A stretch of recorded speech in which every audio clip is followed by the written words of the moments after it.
वो जब याद आए, बहुत याद आए, मेरे मितवा,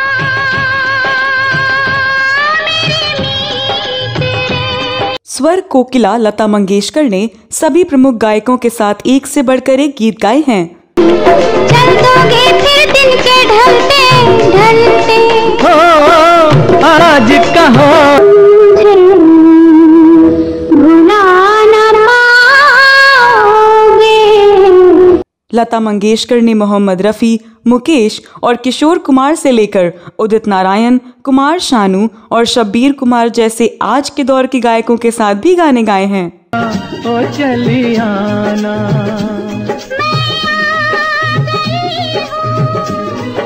परदेसियों से ना अखियां मिलाना, परदेस। लता मंगेशकर के साथ गीत गाना बड़े से बड़े गायक के लिए सौभाग्य की बात होती थी। याद में तेरी जाग जाग के हम, दिल बेकरार सा है, हमको खुमार सा है। लता मंगेशकर के साथ गाने वाले हर गायक, चाहे वे कितने ही बड़े क्यों ना हो, लता मंगेशकर के साथ बहुत ही अदब और सम्मान के साथ पेश आते थे। लेकिन एक ऐसे भी गायक थे जो लता मंगेशकर की तौहीन करने, बेअदबी करने और यहाँ तक छेड़खानी करने से बाज नहीं आते थे। 50 के दशक में उस गायक का बहुत ही बड़ा रुतबा था और वो गायक आए दिन लता मंगेशकर के साथ छेड़खानी करते थे और उनके साथ दुर्व्यवहार करते थे। उस समय उस गायक की तुलना में लता मंगेशकर की कोई हस्ती नहीं थी, लेकिन फिर भी लता मंगेशकर ने उस बड़े गायक को ऐसा सबक सिखाया कि उस गायक का करियर ही चौपट हो गया। लेकिन गायकी के शिखर पर पहुंचने वाले गायक आखिर क्यों और कैसे एक समय गाने गाने को ही नहीं, दाने दाने को मोहताज हो गए? वो गायक कौन थे और लता मंगेशकर के साथ क्यों और कैसे छेड़खानी करते थे? फिर स्वर कोकिला ने उस गायक को कैसे सबक सिखाया? इस वीडियो में इस बारे में पूरी जानकारी देने जा रही हूँ, तो आप बने रहिए हमारे साथ।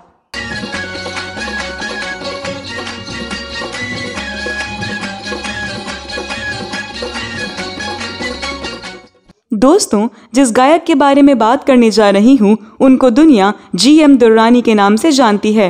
एक जमाने में उनका रुतबा इतना बड़ा था कि धुन पसंद नहीं आने पर संगीतकार के मुंह पर बोल दिया करते थे, पहले मेरे लायक धुन बनाना सीख लो, तब रिहर्सल पर बुलाया करो। GM दुर्रानी फिल्मी दुनिया के हर रंगीनी शौक के शौकीन थे। उस समय उनके पास 3-3 गाड़ियां थीं और उन गाड़ियों में एक गाड़ी पर बाकायदा बार बना हुआ था। वो इतने बड़े गायक थे कि रिहर्सल या रिकॉर्डिंग का टाइम कुछ भी क्यों ना हो, वो अपने ही टाइम से जाते थे। फिल्म निर्माता और संगीतकार के पास उनका इंतजार करने के अलावा कोई और चारा नहीं होता था। उन दिनों उनकी गायकी का कोई मुकाबला नहीं था। उनके गाए गाने बड़े से बड़े अभिनेताओं पर फिल्माए जाते थे।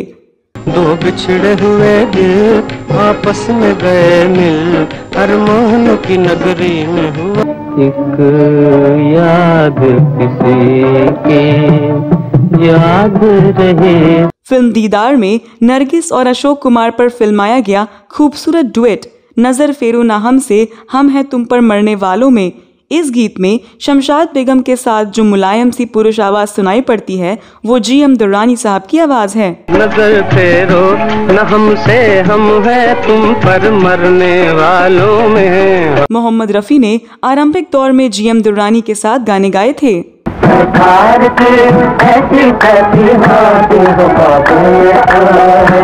अपने उत्थान के जमाने में लोकप्रियता और रुतबे में उनके बराबर कोई नहीं था, लेकिन धीरे धीरे उनका सितारा डूबने लगा।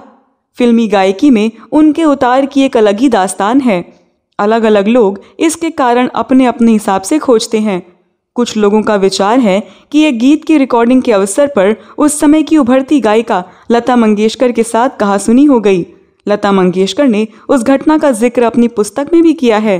कुछ लोगों का कहना है कि उस गायिका ने रिकॉर्डिंग के दौरान हुई कहासुनी का बदला अपने प्रभाव में आने वाले संगीतकारों से शिकायत करके लिया और उस गायिका के बढ़ते प्रभाव के कारण GM दुर्रानी को काम मिलना कम हो गया।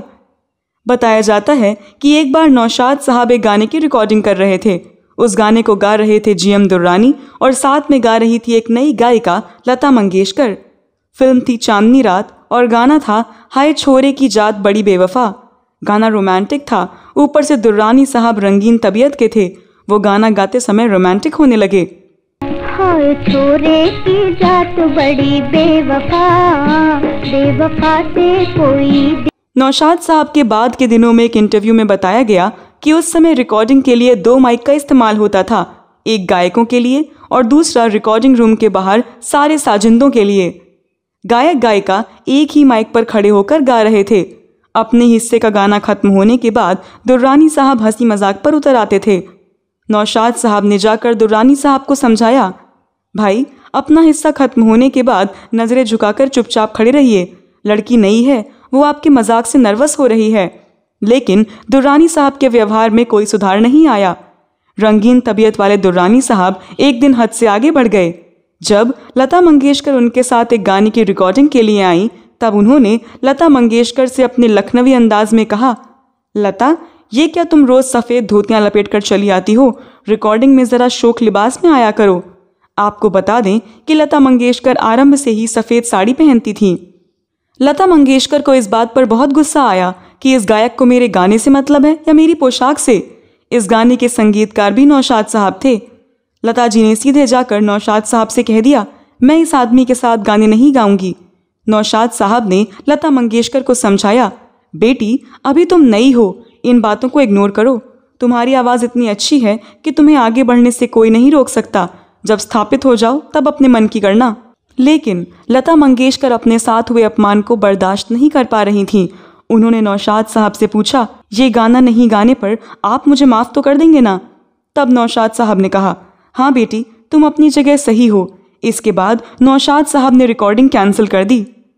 इस वाक़ये के बाद लता मंगेशकर ने GM दुर्रानी के साथ गाना बंद कर दिया। बाद में पता चला कि जिन संगीतकारों ने लता मंगेशकर और GM दुर्रानी को रख कर धुनें तैयार की थीं, उन्होंने GM दुर्रानी को हटाकर अन्य गायकों को रख लिया। ये संयोग की बात है या इसके पीछे कोई और कहानी है, ये तो कहना मुश्किल है। लेकिन इसके बाद से ही GM दुर्रानी का पतन शुरू हो गया और वो देखते ही देखते गुमनामी की दुनिया में खो गए। हालांकि कई लोगों का कहना है कि उनके पतन के लिए उनका व्यवहार तो एक कारण था ही, लेकिन एक और कारण ये भी था कि 50 के दशक के आरंभ में ही मोहम्मद रफ़ी, तलत महमूद, मुकेश और मन्ना डे जैसे नए प्रतिभाशाली गायकों ने फिल्म संगीत की दुनिया में अपना स्थान बनाना शुरू कर दिया था। इन गायकों के साथ प्रतिस्पर्धा में GM दुर्रानी टिक नहीं सके। कहा जाता है कि घंटों तक संगीतकारों को इंतजार करवाने वाले दुर्रानी साहब 80 के दशक में रेडियो कार्यक्रमों में मिलने वाले छोटे मोटे काम को करने के लिए वक्त से बहुत पहले पहुंच जाया करते थे। अपनी कार में बार लेकर चलने वाले दुर्रानी साहब को रेडियो कार्यक्रमों में काम करने के दौरान कई बार वर्ली नाका के बस स्टैंड पर बीड़ी पीते हुए बस का इंतजार करते हुए देखा गया। सच ही कहा गया है कि कामयाबी, शोहरत और पैसे मिलने पर खुद को संभालना मुश्किल काम है, और जो कामयाबी के बाद भी विनम्र बने रहे वो उतना ही कामयाबी की तरफ बढ़ते रहे। जब बाजार में GM दुर्रानी की मांग खत्म हो गई तो उनका आखिरी वक्त बहुत ही मुश्किलों में गुजरा। उनको घर का खर्च चलाने के लिए घर के फर्नीचर, गहने, घर और कार सब कुछ बेचना पड़ा। फिर भी जब काम नहीं पड़ा तो एक दुकान खोल ली, लेकिन उसमें भी उनको घाटा उठाना पड़ा। बाद में दुर्रानी साहब को गले का कैंसर हो गया और वो 6 वर्ष तक इस बीमारी से लड़ते रहे। सरकारी नायक अस्पताल में उनका इलाज चलता रहा। आखिर में 8 सितंबर 1988 को रात 8:30 बजे उनका स्वर्गवास हो गया। तो दोस्तों, आप GM दुर्रानी के बारे में क्या कहना चाहते हैं? इस वीडियो में बस इतना ही। अगले वीडियो में मैं फिल्मों, गीतों और फिल्मी हस्तियों के बारे में कोई नई कहानी या जानकारी लेकर हाजिर हो जाऊंगी। तब तक के लिए नमस्कार।